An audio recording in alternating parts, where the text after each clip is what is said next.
For Americans, Cuba is a forbidden country, dominated by images of Che Guevara and Fidel Castro strutting in fatigues. Most of the world has moved on from the Cold War, but the 1962 U.S. embargo is still in effect. Cuba is a time capsule. Old American cars from the 50s are kept running with cannibalized parts and Cuban ingenuity. These are working vehicles passed down through generations. And what has 48 years of hostility accomplished? It's perpetuated the Castro regime, and along with failed 5-year plans and the end of Soviet subsidies, it's impoverished the Cuban people.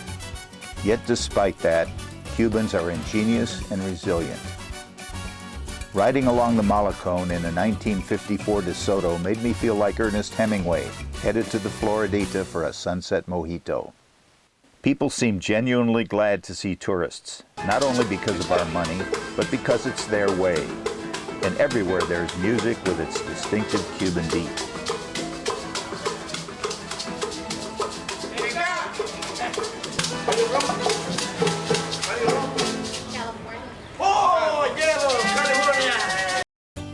Castro used to be an avid diver, so we set out in his footsteps to the port of Jucaro. From there, it's 45 miles to La Tortuga Dive Base in the mangroves of Jardines de la Reina. On the way out each day, we would motor through a labyrinth of mangroves, stopping to shoot photos of iguanas, hutias, and Cassiopeia jellyfishes. This was one of Fidel's favorite dive areas and is now a national park. Because of that and the distance from land, it's a healthy ecosystem, a throwback to the Caribbean of 50 years ago. One morning we spotted a boil of tiny surface fishes and wound up spending a half hour snorkeling with the whale shark that was feeding on them. Visibility was 100 feet, and the big critter was so intent on feeding that he kept coming back to us.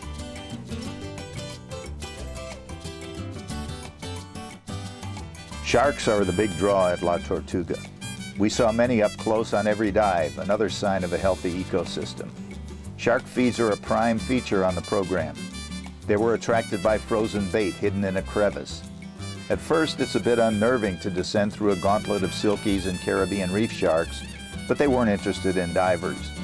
On the bottom, they swam around calmly until, after about 20 minutes, Fausto exposed the bait. Then all hell broke loose, and I was bumped several times while filming the action.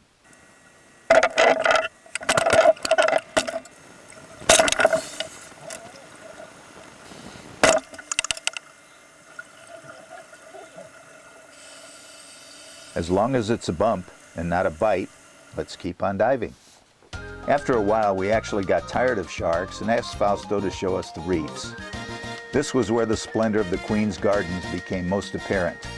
Multicolored sponges, elkhorn and whipped corals decorate the surroundings and provide shelter for reef fishes. Big groupers in the 20 to 40 pound range were everywhere and weren't shy about divers. If serious fishing were going on, they would be among the first to disappear.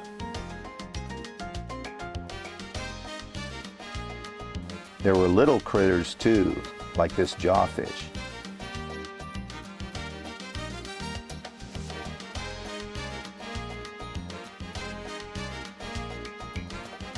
We even met an unexpected friend from the Indo-Pacific. Efforts to eradicate lionfish are too little and too late, so we'd better get used to them.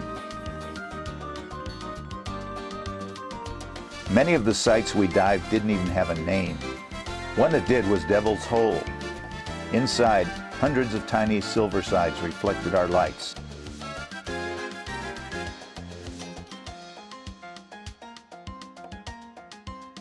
Tarpon gathered in schools of dozens, their silvery scales reflecting the lights of my video camera. Scientists from Cuba, Mexico, and the United States are studying Jardines de la Reina as a reef system the way it used to be, unaffected by pollution, fishing, and human population. But how long will it stay that way?